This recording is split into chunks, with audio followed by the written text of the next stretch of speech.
দেশি পুঁটি মাছ কীভাবে রান্না করব সেই রেসিপিটা আজকে আপনাদের সঙ্গে শেয়ার করব, আমার সাথেই থাকুন।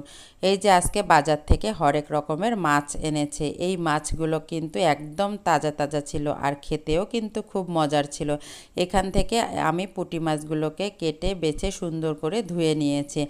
এখন ফ্রাই প্যানে তেল দিয়ে পেঁয়াজ কুচি দিয়ে পেঁয়াজ বাটা দিয়ে দিয়েছি আর কয়েকটা কাঁচামরিচ ফালি করে দিয়েছি।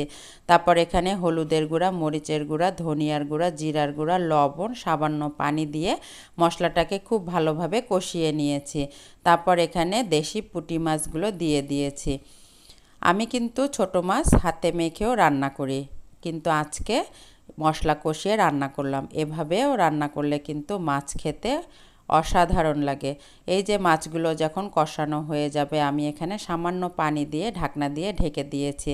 তারপর নামানোর আগে ধনেপাতা দিয়ে